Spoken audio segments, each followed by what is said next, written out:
Hello, everyone. Today, I and Mark Holthe, we do our not a typical live Q&A session. Mark, how are you doing? I'm I'm doing doing good, good, except that except you can that you see can here see I'm here I'm missing a missing a tooth tooth today. today. It It worked worked out out perfect. perfect. They They announced announced a a new new minister, minister, so so Bendayan Bendayan did did not not last last long. long. I I think think she she must must be be the the shortest shortest reigning reigning immigration immigration minister minister in in Canada. Canada. But But anyways, I went anyways, to I the went to the dentist this dentist this morning morning thinking thinking there there would would be be no no real real worry worry about about going going live. live. We're We're doing doing that that tomorrow. tomorrow. I had a I little had a little implant here implant that here was that was wiggling, and wiggling, so and they so had to they take had it to out take and it out and re-cement it. re-cement it. And so And so now now I am I doing am this doing this live live toothless. toothless. But you know But what? you know It's what? It's actually actually pretty pretty fitting fitting for the for the hockey hockey playoffs right playoffs right now. now. So all So all my my favorite favorite hockey hockey players, players, I'm I'm matching matching them them in in solidarity with solidarity with missing missing teeth.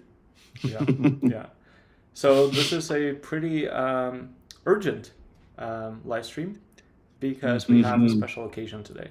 And Yeah. so just about 2 hours ago, Prime Minister Mark Carney announced the new cabinet, and we have the new immigration minister, and her name is Lena Medlij Diab. I'm still learning how to pronounce her name properly, so please forgive me if I mispronounced it. But Mark, what do we know about the new minister? Yeah. Yeah, Well, well, one of the one of the things, things, as as immigration immigration lawyers, lawyers, our our immigration immigration bar is bar kind is of kind of small. small. And in the And in the early early days, days, she she actually dabbled a dabbled little a bit in little bit in immigration immigration law law out out in in Nova Nova Scotia. And Scotia. so And I've so got a I've few got a few friends that, friends. kind of taking calls in the evening and such from her as she was working through immigration files. And I don't recall the last time. Let me put it this way, Igor. I am very optimistic about this minister.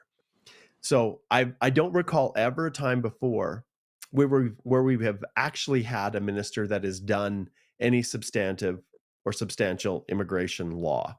Now, Minister Husin, I'm not sure if he did any immigration back when he was the minister, and we've had lawyers in the past, but at the end of the day, this is the first time where we can genuinely say, hey, this person actually knows their portfolio going in, because she also served as the minister in Nova Scotia, Minister of Immigration. So she's had a really good background. I think for once they've made a really good choice. So I'm excited about it. Mm-hmm. Yeah, and I'm also excited because she used to be a lawyer, so she knows what it takes to be a lawyer. What's the difference between the lawyers and consultants? Should they bar lawyers from representing clients? Put more restrictions on who can represent someone? So very exciting times. Mark, so I wasn't in Canada until 2020, right? Like I first time I came here was in February 2020, and we know Yeah. that the new minister Diab, she was a minister of immigration in Nova Scotia for years. Yeah. Do you recall anything happening with immigration in Nova Scotia during that period of the time? Well, one thing we know is that, over the last number of years, the various provincial nominee programs have been expanding and changing, and it is a constant state of uncertainty within the provinces. So she would have for sure had her hand in a lot of the programs that Nova Scotia announced. I remember they were one of the first ones to do true kind of no job offer required applications. So back in the days when we didn't have a million people vying for about 110,000 spots, provinces were actually seeking candidates and wanting them to come and live in their provinces. It's a different world now because there are so many people on open work permits. And boy, Igor, since you've been here in 2020, all we've been telling people is move out of Toronto, move out of Ontario, move out of British Columbia, go to the I was saying the Atlantic provinces for years because of the Atlantic Immigration Pilot Program, which is now a permanent program, and the fact that each province has their own PNP and they're eligible for express entry. So there was kind of the trifecta that people could consider. But Nova Scotia, like other provinces, had programs where you could actually submit. When you didn't have a job offer, you could apply through the non-job offer streams. I think it was a category B. I don't do a lot of Atlantic immigration through the PNPs, so my colleagues out there would know this better. But those programs were some of the pioneers, in trying to encourage people to come. And people who had no connection to Canada, who were applying, through the federal skilled worker program, had a profile in the pool and express entry, or even wanted to apply directly, had options because they were actively seeking to encourage people to come, and instead of going to the major centers like Toronto, Montreal, and Vancouver. So for sure she had a hand in that. And you look at her background and all the things that she's done, her lifespan, or at least her career as a federal MP, is not really that long. I think 2021, I think, was for Halifax West. I think that was when she had first been elected as an MP, but she was also Nova Scotia's first female attorney general, right? So in addition to being the Minister of Immigration, and she's got a lot of experience, with respect to, Nova Scotia in particular, with respect to provincial matters. But yeah, what else did she do? Immigration, justice, Canadian affairs, labor. So that kind of a background is really quite unique for our immigration minister, and it's really exciting, to be honest. I hope, even though she's new, I hope that she makes it out and they can convince her to come out and talk to us at our national Canadian Bar Association conference in Victoria in June. Hopefully they can scoop her up before she is committed to other events, but that would be great to have her there. I know she attended the CBA. We had our national CBA conference in Halifax a number of years ago, and I know that she had attended that as a member of the CBA. And I remember that one fondly, Igor, because of the lobster, and that was I think one of the first times that I had lobster. And we had our bibs, and oh yeah, it was good. So so just optimistic, excited to see where things go, and hope that she's going to reverse Minister Miller's really goofy decision to cut the PNPs. And I hope the first item on her agenda is that she restores the allocations back to the provinces where they should be. And I've always advocated for this, Igor, but as far as I'm concerned, the feds need to divest themselves of the federal skilled, the economic immigrants. At least the provinces should they should have about 75%, and be able to make those choices for what's in the best interest of each province. And the feds should keep 25% and then manage all the humanitarian and the family class. That's my belief on that. So that's what I'm hoping, Minister. Yeah. And many people ask, for example, Abhishek says, so is she pro-immigration or against it? Yeah, pro. And understand, you guys, the Liberals are all pro-immigration. And we've talked about this when I was on Stephen Muirn's podcast right after the election. Mark Carney is a Century Initiative guy. He is his advisor. One of his top advisors is one of the founders of the Century Initiative. And so what is that? That's to have 100 million people in Canada by 2100. And so how can you achieve that without being pro-immigration? And so I think Abhishek, yeah, for sure. And as a former immigration lawyer herself, and I know she dabbled, she did some other things as well. And being the over immigration in Nova Scotia, as the minister there, I think she's ideally situated, and I see only positives from her placement here. So, yeah. So I think, Mark, it's a good time to introduce people to the new blog post on our website, so where they can read a little bit more about who the new minister is. And we will direct you to our website. First, you go holthelaw.com, and then here you can click on our blog, and we have quite a few blog posts. We try to pump them up regularly. Sorry, we have new overlays, so I'm still trying to arrange all of those on the screen. So we have a new blog post, and this one is particularly interesting because we have found some quotes from the minister that she made in the preceding years, right? So many international students wonder what's awaiting for them, what was her approach towards international students in the past, and what's coming. And we know that in 2014, the minister was involved in creation of dedicated pathway for international students, and this initiative was really covered in the national media. At that time, she said international graduates are educated, they've made friends, they know the language, they are familiar with all the great things Nova Scotia has to offer. And she particularly mentioned Nova Scotia because she was the Minister of Immigration in Nova Scotia. Yeah. And And at she that said, time, the Conservatives were in power federally. That was the last time. And then the next year, they changed to the Liberals. yeah. Mm-hmm. And then she said, over the past year, there hasn't been a provincial door open to help them stay. And that's what you, Mark, were referring to.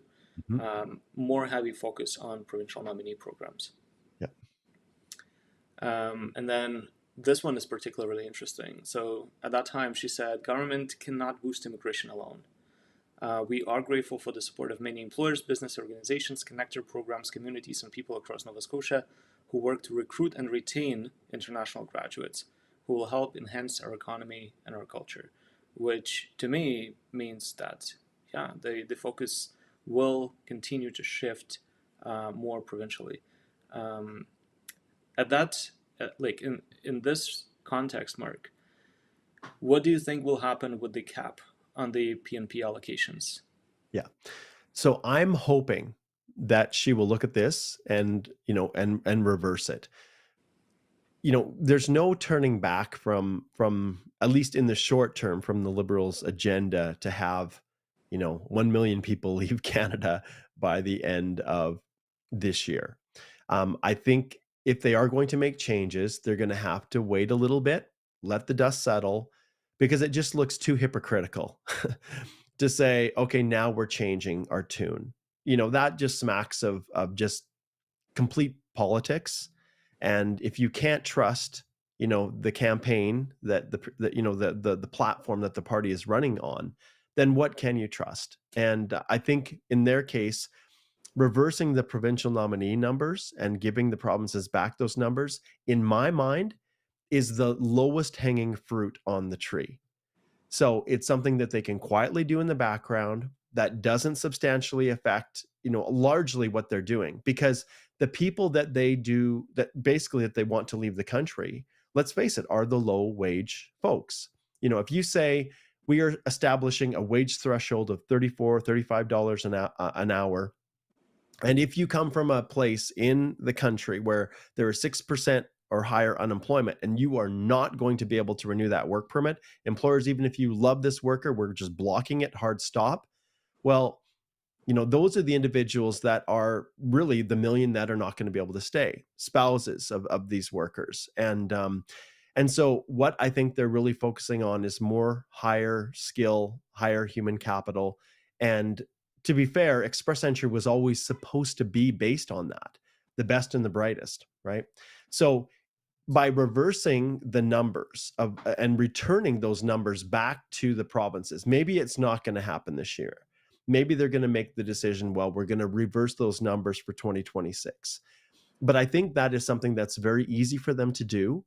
And it also, allows them to maintain some consistency with their platform that they ran on. And like I said, I still don't think that's going to impact negatively on their desire to have people leave. Which, as an immigration lawyer and all the people that I talk to all the time are heartbreaks for you guys. We have, like, I think my record now was 12 consultations in one day. And it is unbelievably taxing emotionally for me to sit on this side of the call and have to talk to people and explain to them that the limited nature of the options available to them, that going home may very well have to be it, and to help them to realize that there still is a future, and that it's better to abide by the conditions of their stay, and when it expires to return home than to go underground or things like that. And you can imagine, if I'm here saying, wow, this is the most stressful time of my life, I can't even imagine what all of you are going through. People that have put everything on the line to come to Canada and have this opportunity, only to see the rug pulled out from underneath them. And so as a firm, like we've said repeatedly, we do everything that we can to give good, solid advice, and to give you advice that you can trust. I've had people, Igor, all the time that come and say, hey, I want to file an agency application. And I'm just like, whoa, whoa, whoa, whoa, whoa. Like, just hold off. Remember, understand that if you do this, if you go down this path, that you are going to close off other avenues. And if you have a path, then understand that you don't want to burn one bridge for faint hope with another.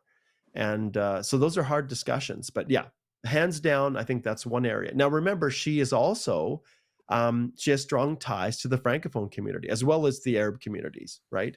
And in her case, her position as minister is very much aligned with what Prime Minister Carney had said about increasing even more Francophone immigration outside the province of Quebec. So just like Mark Miller was aligned with the Francophone in a big way, they have stayed true to that. So keep studying French. Yeah.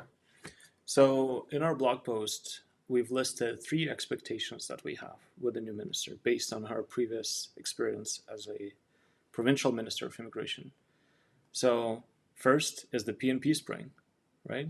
The new era where the provinces will have a little more flexibility as to who they choose, how they select people, how many people they can invite.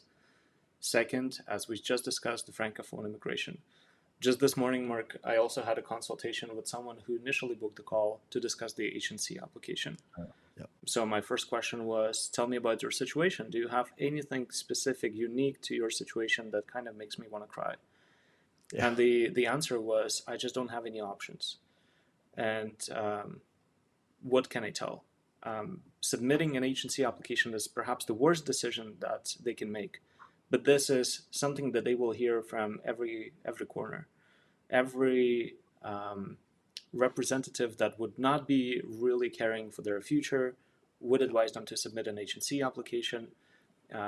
Because, look, if you don't have any options, why not try, right? They don't care about you. They care about their money, because HNC is a very lucrative, to some, type of the application. For us, it's perhaps the least profitable because of the time that we have to invest in preparing the application.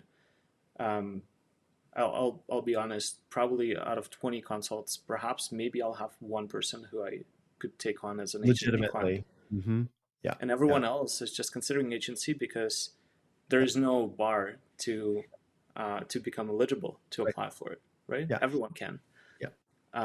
But And they yeah. also don't realize, Igor, that just because you file an H&C doesn't mean that you can extend your work permit. Oh, yes. There's no such thing as an acknowledgement of receipt and then filing a work permit like there's for express entry. You actually have to wait till approval in principle, which can be an unbelievable amount of time. And when Yeah. we have annual levels plans, Igor, that suggest for 2025, they are only going to land 10,000 H&Cs. And then for 2026, that number is going to drop down to 6,900. Well, let's take a step back. Even if they took the highest level of their annual levels plan, the top end, which is 13,000.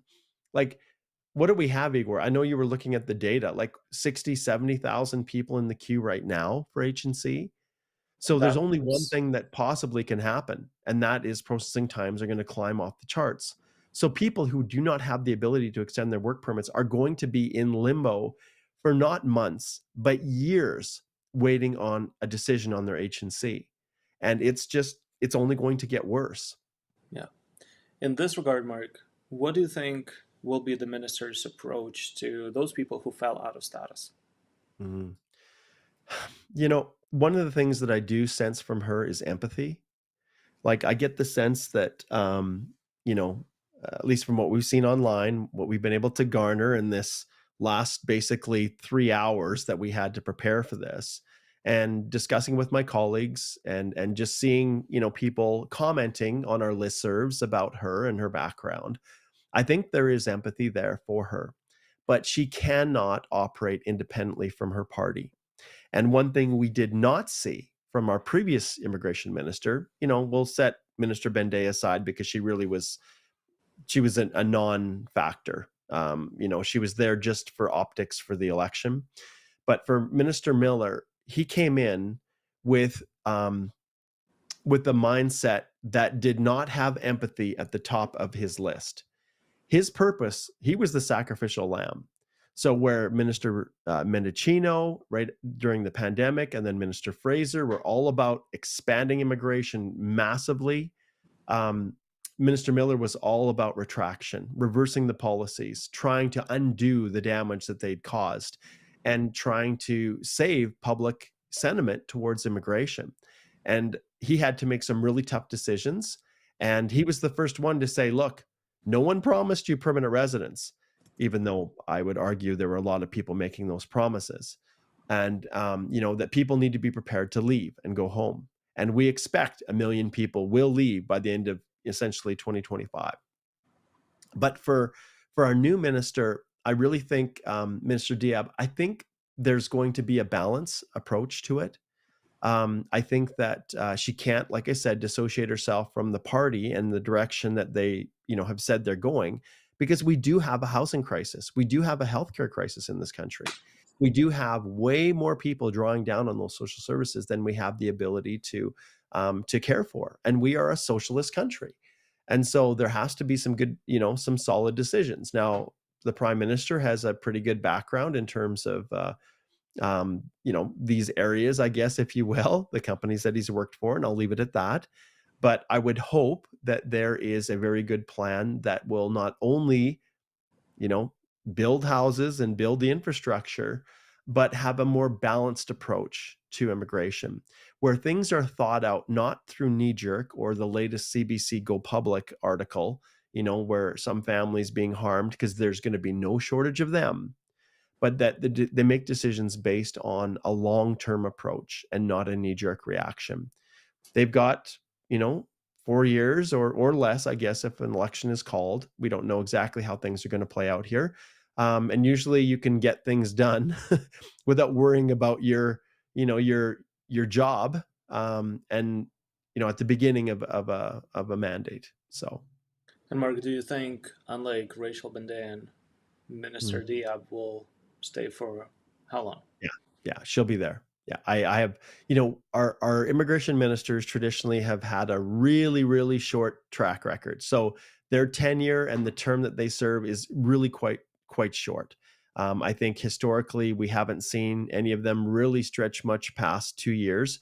Although back in the Jason Kenney days, when he was the immigration minister, he was there for quite a while before he then moved over to ESDC and managed the temporary foreign worker program. But no minister before him had made such a substantial impact on immigration than Kenney did. He literally had his hand in every single immigration program, revising it, updating it, changing programs. But then when the Liberals came around, I would have to say that Mark Miller had, surpassed Kenney in terms of what he did in a short period of time in terms of the programs. So, but I think for her, for Minister Diab, I think that she's going to be around. She knows the portfolio. She has experience with immigration. She knows the law, and she seems perfectly situated to fill this role within the Liberal Party and for the country, and accomplishing whatever the mandate is that the Prime Minister ultimately prepares. And we'll see what the mandate letters are. I'm assuming that he's probably going to continue with that same notion. And the moment that the Prime Minister issues the mandate letter for his new ministers and his new cabinet, we'll definitely go live again and talk about that. Yeah. So in this regard, Mark, many people ask what's going on with the express entry system, express entry draws, and what will be happening with the CRS score distribution in the pool, because we've just talked about how the focus will shift more towards provinces, which means that either they do more PNP draws, which will eventually drive the CEC score up, or will they find a balance? What do you think? Yeah. Well, Igor, as I go to the rounds of invitations right now, May 13th, which is today, we had our first CEC. So, Canadian Experience class, lowest ranked candidate, do you see how high it is? 547 points. So this is non-job offer world, you guys.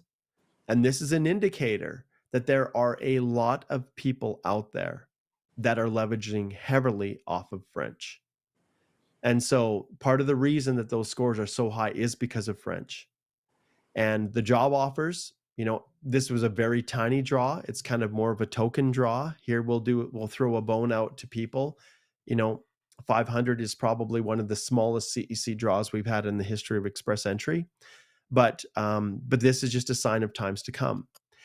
Because CEC allows people to qualify when they have 1 year of skilled experience in the previous 3 years, even people whose time is running out. And I'd encourage people to go listen to the podcast, watch the episodes that we've created in the past within our Time's Up series. But when you look at people who are in Canada right now, even if you go home, you can be outside of Canada for almost 2 full years and still be eligible for CEC. So all those Canadian experience points, everything are going to be viable. And when people go home and then accumulate another year of federal skilled worker experience or foreign work experience, that also has the ability to increase points and scores for people who did not have any prior foreign work experience. So scores are going to continue to remain high, notwithstanding the job offer points being stripped away.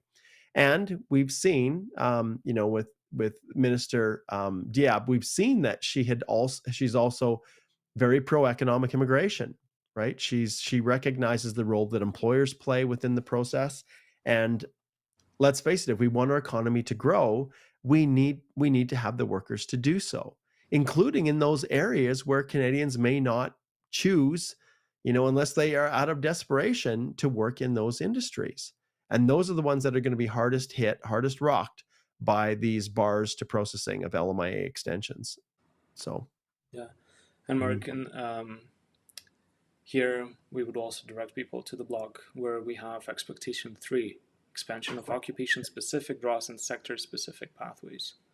So on top of the French language, and given that many people don't have a viable pathway to permanent residency, would you suggest that the best strategy for many people would be to leave Canada, go home, and not just go home and hope for the better future, but to go home and obtain work experience in the sectors that are required, that are needed in Canada? And the reason why perhaps for them going back home and getting that foreign work experience would be a better option is because of the licensing requirements here in Canada. Yeah. If, let's say, you want to work in trades, you need to have a license for most of the trade occupations. But in your home country, for foreign work experience, you don't. And so if I was your client right now, facing this unknown situation, and now we know what the new minister will be focusing on, how would you frame the perfect strategy that would work for those who don't have an option right now? Yeah. Improving French, getting work experience, or what? Yeah, and I'm glad you brought up French once again. For every single person that is considering Canada as an option now or in the future, for the next 4 years, at the very least, French will continue to be a primary focus of this government. So if you are wondering, what should I do next? And you look at your future and you see, I just will not rank high enough to get drawn under express entry.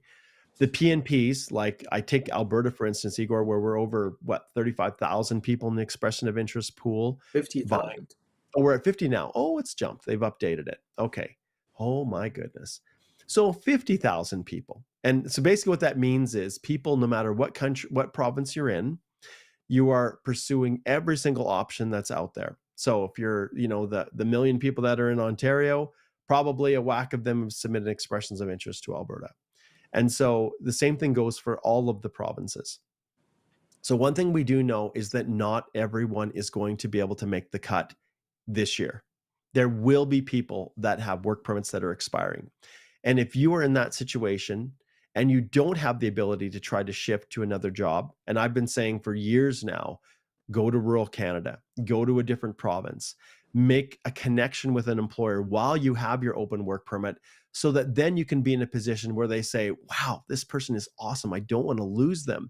I'm willing to pay the $1,000. I'm willing to go and advertise for months on end. I'm willing to ride this out for what now, Igor, has become a full year in many instances to get an LMIA approved. I'm willing to do all this because I don't want to lose this worker. And this worker says, okay, I had a dream of living in Toronto, fully immersed in my ethnic community. All my friends are there. But you know what?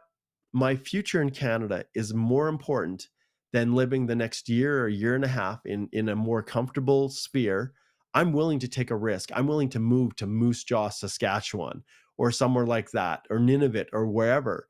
And I'm willing to make that my permanent home, truly, if I have an opportunity to stay here versus going home. So we've been telling people to do that all the time.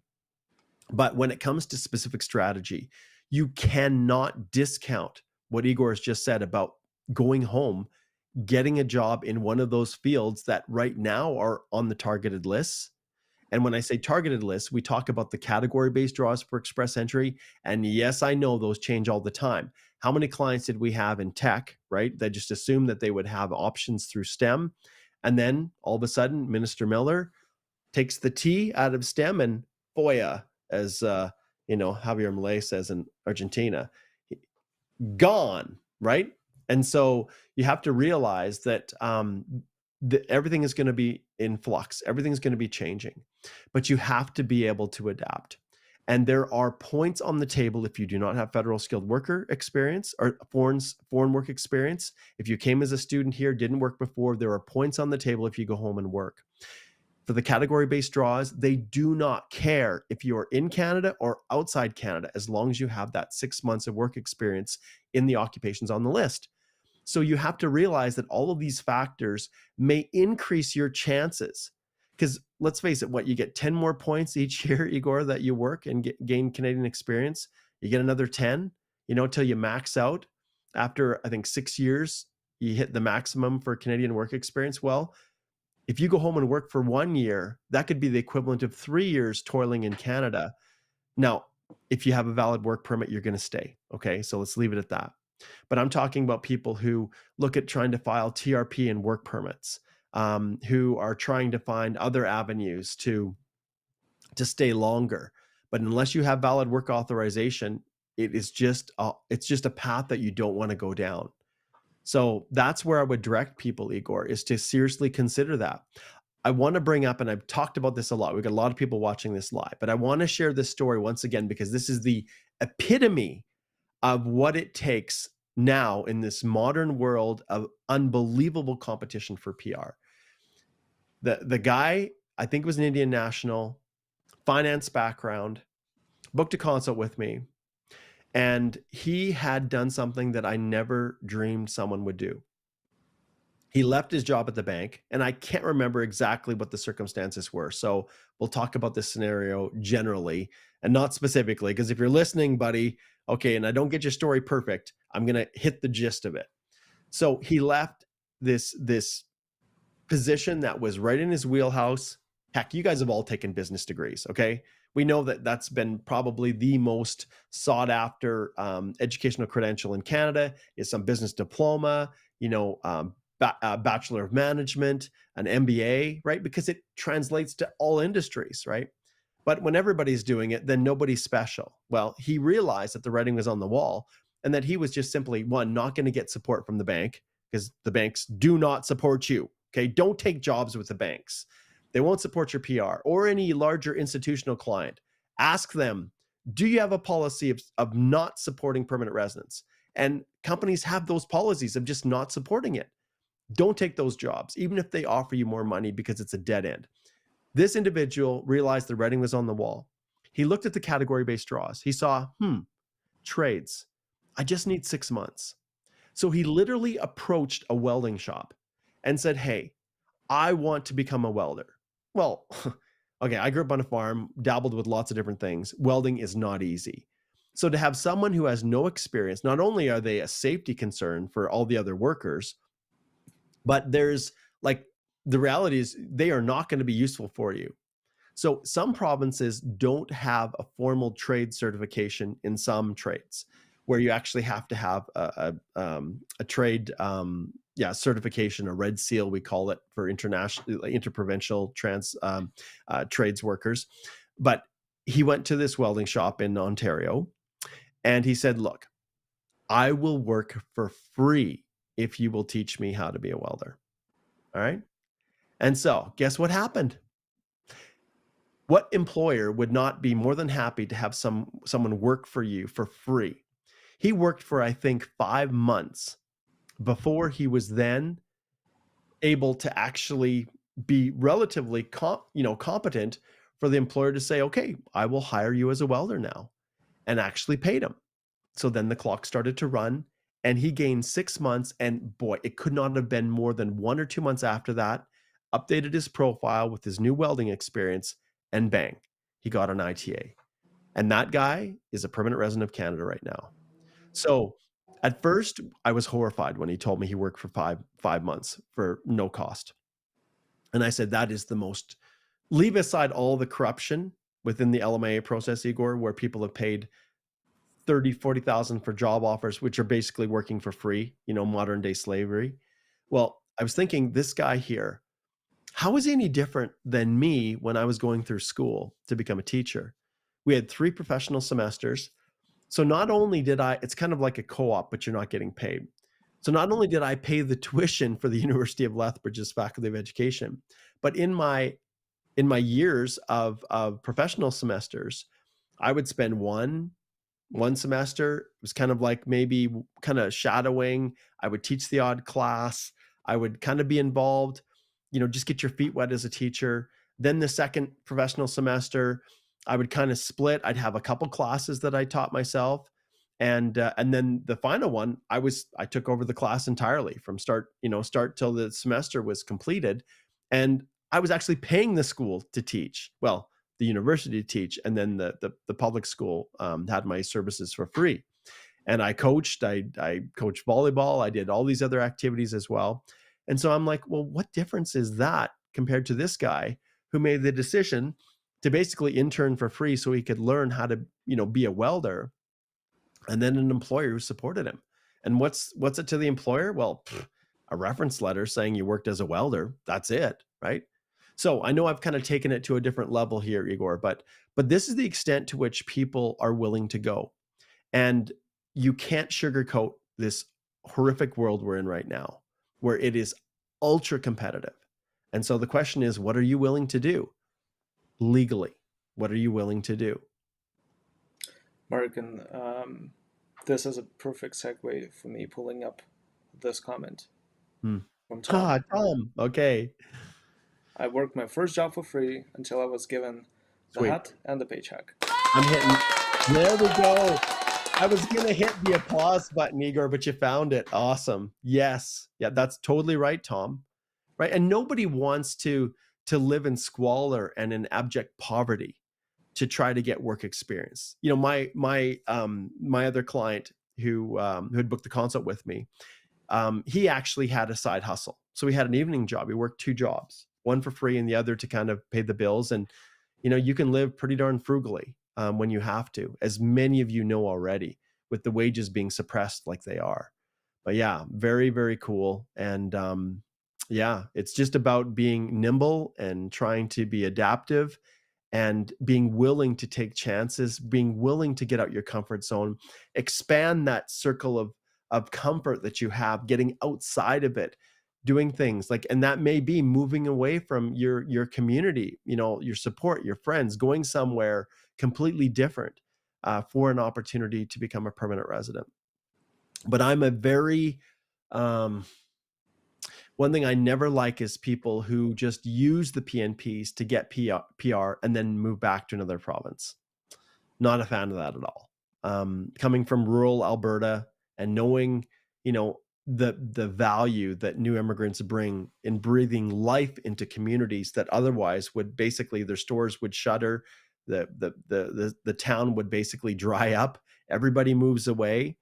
Well, these these amazing foreign nationals who come, move, choose to immigrate to these smaller communities, literally are breathing life into these communities. And so I would just encourage you, if you make that decision, to take it on seriously and do it. And communities will embrace you when you embrace them. Simple as that. Yeah, the only exception is if you lived in a community for quite some time, you tried, you gave it your best, and then you decided to move to Alberta. Yeah, To the best province in exactly. Canada. Yes, moving to Alberta. Yeah, apparently we're leaving the Dominion. Apparently. Yeah, that was a very inspiring story. I remember when I was an immigrant, my logic was, I'll have to suffer for a couple of years, but then I will have the fruits of my sacrifice and my labor for the rest of my life. And so, for many of you who don't find yourself in a situation where you're young or you are competitive or your CRS score is high, you have to do some. You have to come up with some creative solutions. Creative does not equal illegal or fraudulent. Creative means you have to play by the book, but you have to think outside of the box as well. Yeah. Mark One thing here. I'll add, Igor, I want to add something for, like, we've got a lot of people that are watching this live. So people look at you, Igor, and they're like, "Oh, Igor, he's so fortunate. He was so lucky. He came from the U.S. He instantly got a job with Mark's firm, and his life has just been, just so easy." But I don't have it that easy. Well, I want to disabuse all of you of that reality, and I want to tell you a little bit about the journey Igor went through. When he was in the US, he fell out of status because of a useless freaking immigration attorney who screwed up their application, him and his wife. And they basically fell out of status, running out of money, no choice but to continue working. What'd you work? Construction or something like that? Just Oh, to oh, I'll tell you. I started with a bakery. I was selling food at a hot table, then making bread, then donuts. I remember filling out donuts with strawberry filling. Then I was loading the trucks with the baked goods to be shipped to Miami. Then I found a different job in a construction, in trades, skilled occupation. And I was doing internal renovations, external renovations. I remember the time when I was just gluing the bricks to the side of the building. You know how you have like those very Mhm. thin bricks? Yep. And then one of the brick fell on my head, and I didn't have a hard head on, and that was quite painful. I almost fainted at the roof while I was laying roofs in New Jersey, and it was a mess. I remember days, months when I didn't have a day off for like 3, 4 weeks.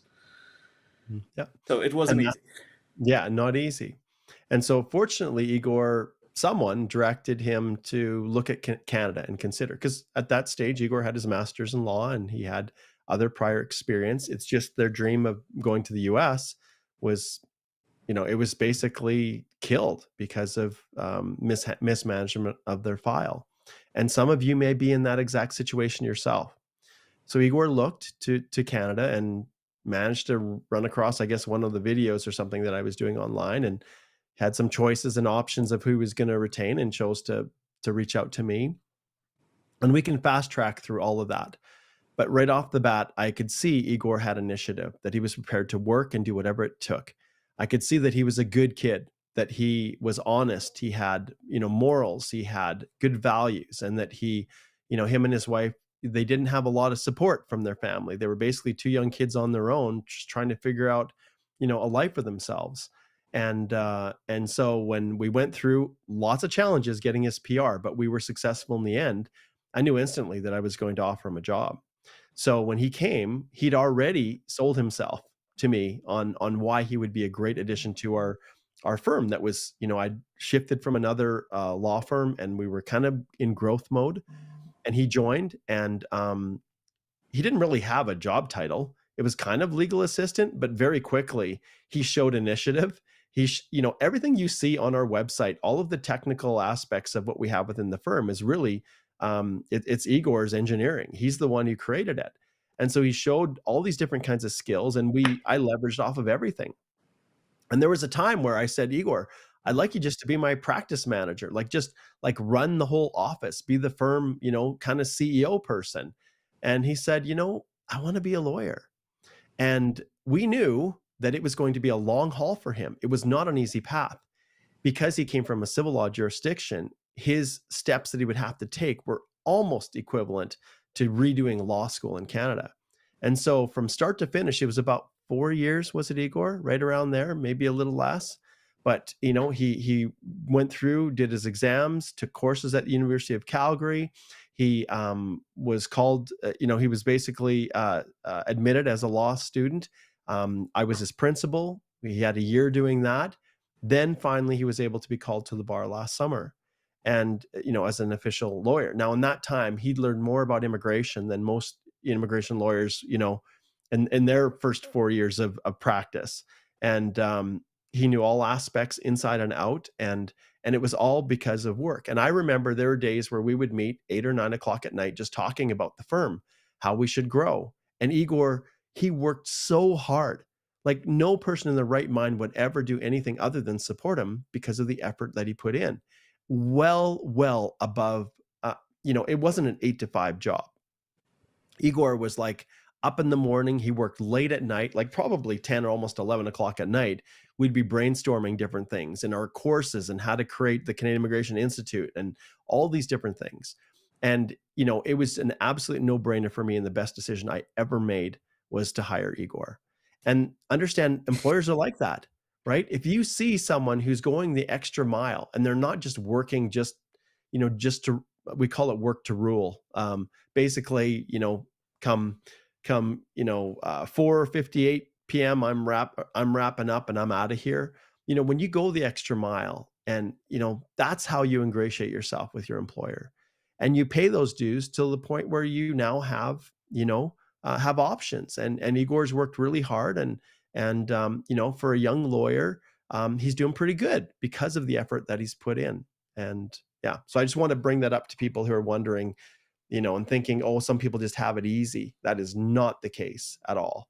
Well, Not the some case. people do, but not Yeah. everyone. And Yeah. thank you so much, Mark. Mhm. This means truly a lot to me. Arinza just said, "We're proud of you. Great Mhm. ride. Big thanks to Mark. We appreciate." Yeah. And yes, Yeah.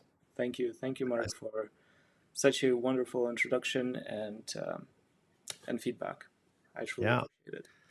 So does Uh, people have other questions about our new minister here, Diab? We're just about out of time, but anything Not else about the that you guys? minister, Yeah. Mark, but we do have a very important question from the Okay. Joker because he says the story is inspiring, but it's missing the logic Right. and still unsure about the unpaid part. Mhm.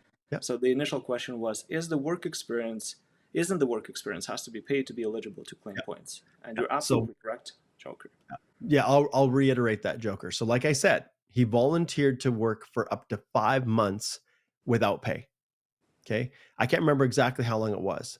But after that 5 months, the employer said, okay, you're now competent. You're useful to me. Now I will employ you as a welder.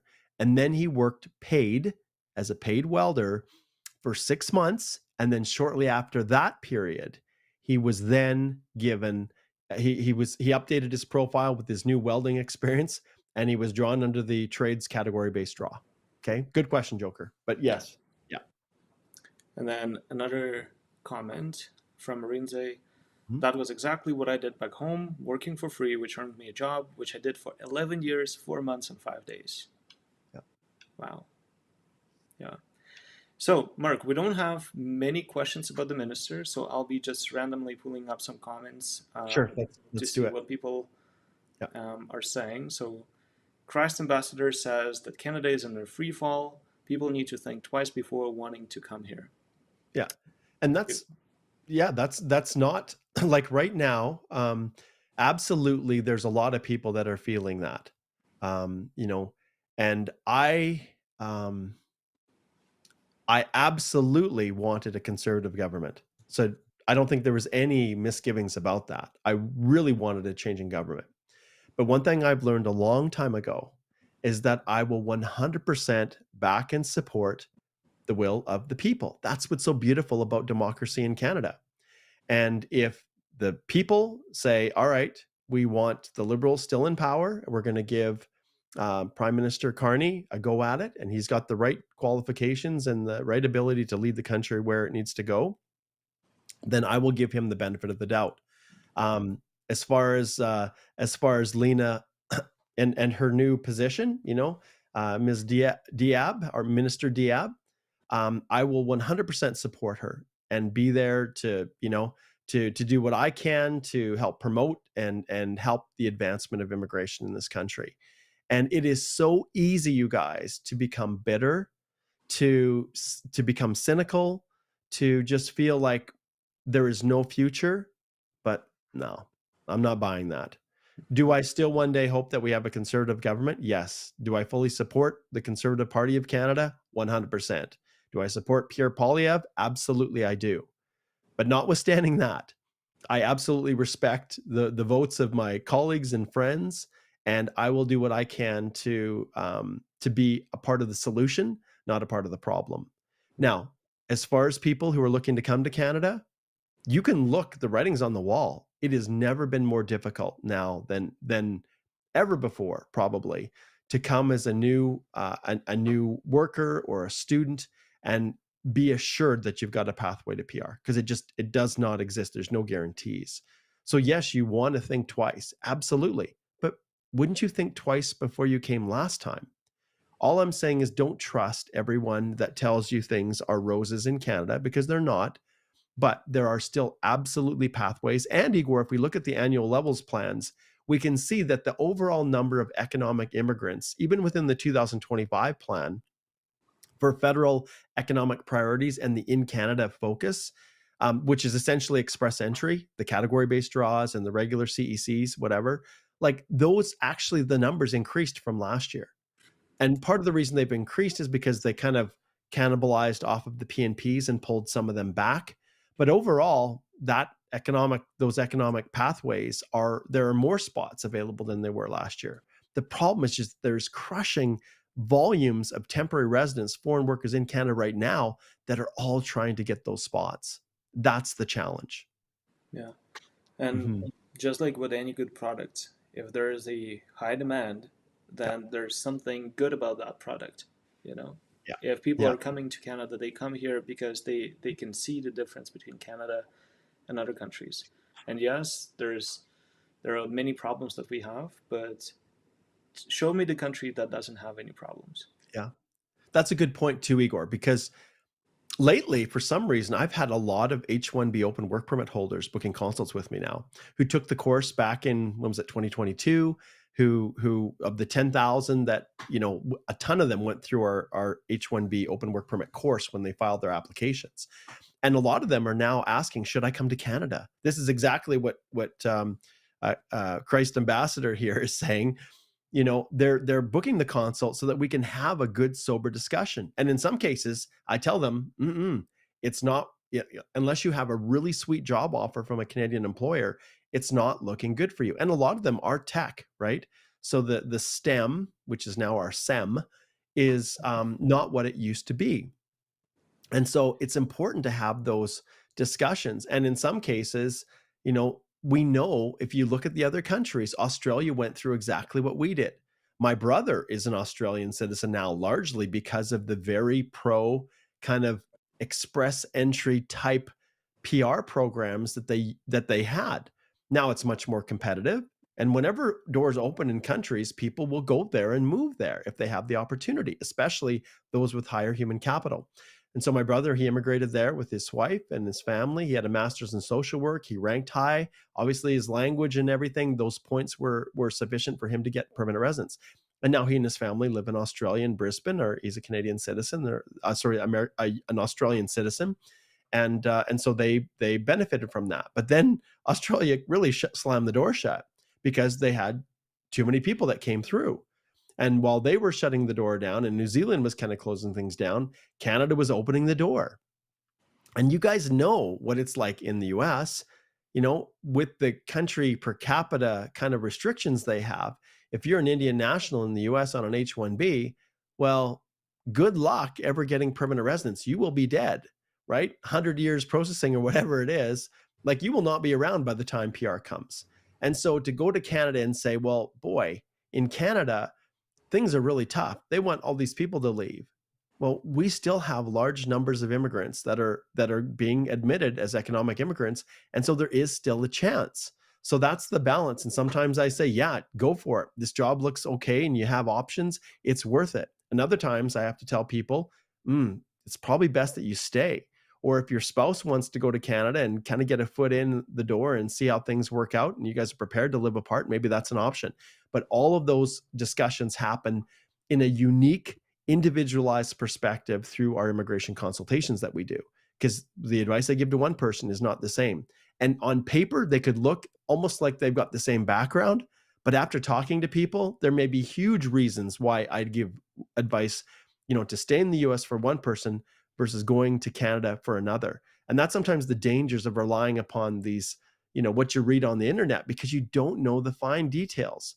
And a little change in fact could result in the need to take a whole different path, a whole different direction. And there isn't one size fits all. Yeah, and maybe I can also add here, when Christ Ambassador said people need to think twice before wanting to come here, we have to keep in mind that we already have a lot of people who want to stay, not to come, but to stay, and they made their conscious choice. And the choice is not only to come and milk the country and then leave, with the pockets full of money of Canadian dollars, um, but the choice to build their future in this country, to contribute, to give back, to make our economy stronger. So it's not only about the benefit that you receive as an immigrant, but also what you give to the country. And many people make that choice very conscientiously. Yeah. And Mark, Yeah. when you said about the support to the Liberal Party we received, Mhm. to the Liberal new minister and Mhm. the new cabinet, we've received this comment from Tom Davis. Well, that this is the difference between the US and Canada, Yeah. and it makes all the difference. Yeah. It does. We need to be a united country. That's where we're strong. Yeah. Yeah, Regardless of who's at the helm. yeah. Anna says that there are pathways, but it can be very tedious mentally and financially. Yeah. And Let's see. especially when you layer on, Igor, the fact that they are ruthless. Immigration is absolutely ruthless. Like, how many judicial reviews did we have just last week? I don't know, 3, 4, 5 that, Four probably. yeah, yeah, that came in just with refusals that we believe are wrong, errors, and that we are prepared to defend all the way to court if we have to, for clients who, had their applications rejected when they filed on their own. And so we have all of these issues that are kind of at play right now. And then you couple a department that is all about first in, first out, and a one-touch policy where not only are the processing times so long, but if you make the slightest mistake, they just return it as being incomplete, and then you're back at the beginning of the queue again, if there is even an option. And express entry is the most dangerous of all. I have two responses to procedural fairness letters that people received, actually three this week. And I've never seen the rate of these coming back. It's not just the ones where you didn't disclose work history in your study permit application or an educational credential, and now you're trying to do it in PR and they're alleging misrep or just refusing to accept that work history. That's one thing. But I've seen them challenging Canadian work experience. Like one I'm working with clients right now, property management, commercial real estate, and the person was a maintenance supervisor and had the officer did a search and totally misunderstood the nature of the position, but saw that there were, I think, three different immigration consultants working who had rented space in this, one of the buildings in Canada that were rented, and and the officer, I have to assume, thought that there was just fraud and this was all just a scam, because they exist. And the government now, with the use of AI and being able to scrub applications, and they're able to find things and patterns that they never were before. Yeah. So there is no room for fraud. There's no room for corruption, and they will weed out the bad actors. Yeah. Yeah. All right, Mark. So I think we're coming to the time when we have to end the live stream. We do have quite a few questions from people. Unfortunately, we cannot answer all of those because of the time constraints. Yeah. However, before we disconnect, one quick question from people that we get a lot during this live Q&A. What do we actually think about the small draws that are occurring? And I think particularly people are interested in the 500cc draw. Do you think this is a new trend, or it's just a test draw after they've implemented the new CRS point calculations? Yeah.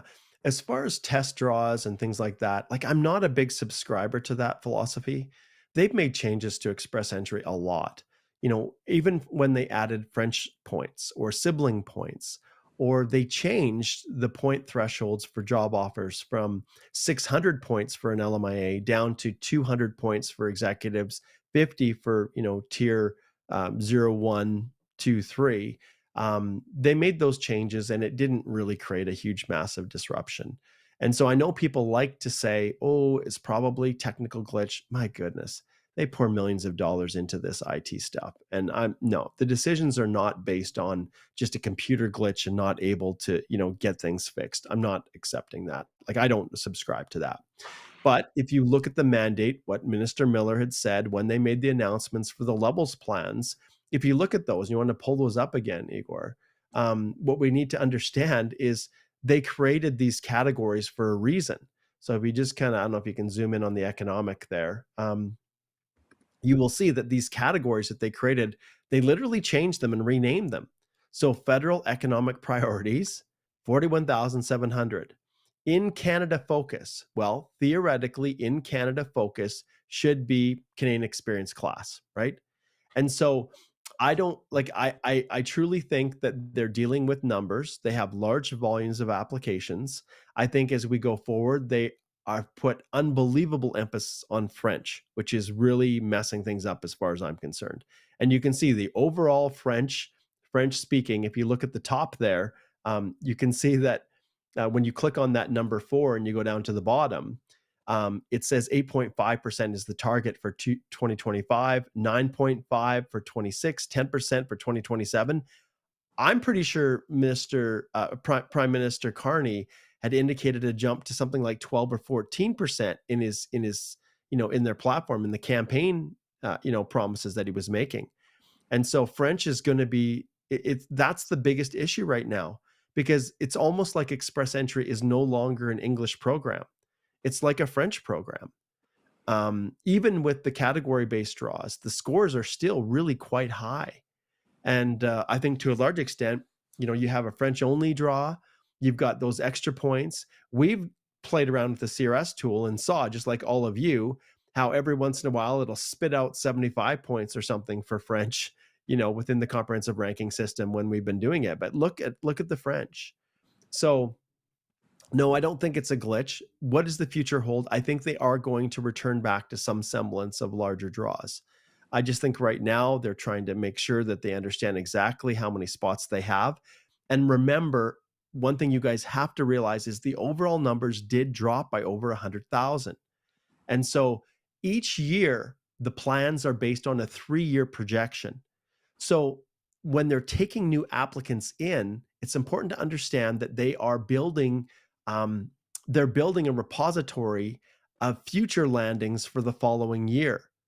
And up until November of last year, they were admitting people not only for 2024, but to hit the higher quotas for 2025. And then when they made the levels changes and said they were dropping from the 500,000 overall levels down to 395, that 105,000 shift, they already had a whack of people in the pool waiting to be landed based on that previous levels plan. And then they made changes. So now the reason we have 28 months or whatever for an in Canada spousal sponsorship, or through the PR portal, those applications are over 20 months. It's because they have more people and they can't land them because the levels plans have shrunk. And so they have to push them to the next year. And then the only thing you can do is restrict the intake of new applications until you right the ship and get back to a level plan. And so that's what's happening here. So do I envision this year large numbers of CEC applications? No, I don't, you guys. I don't. Is the 500 just an anomaly? I don't think so.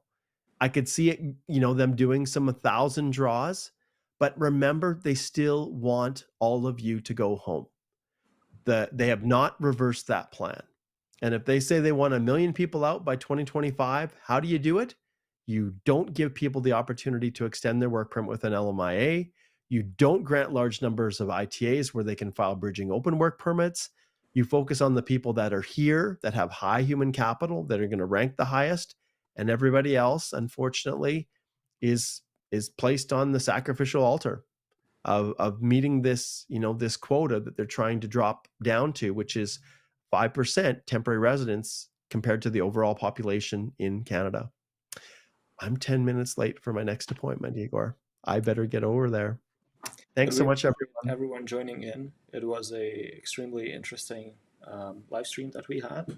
We're wishing all the best to the new minister. Thank you everyone for your questions, and we'll see you tomorrow at 10 a.m. Mountain Daylight Time for our regular live Q&A. And I also want to point out once again that these are all sponsored by the Express Entry Accelerator DIY course. So those of you who do get ITAs, please consider subscribing to it, because for the $400 that it costs, inevitably those of you, you're going to be booking a $300 whatever $15 consultation with us when things go south with your application. And so many times the error, the mistake, the reason for refusal was entirely preventable. And it's the most economical option. And of course, we love to work directly with you as well. Book a consult, and we'd be happy to guide you through the process, or at least give you information that you can rely upon. All right. Thanks, Igor. See everybody tomorrow. And I should have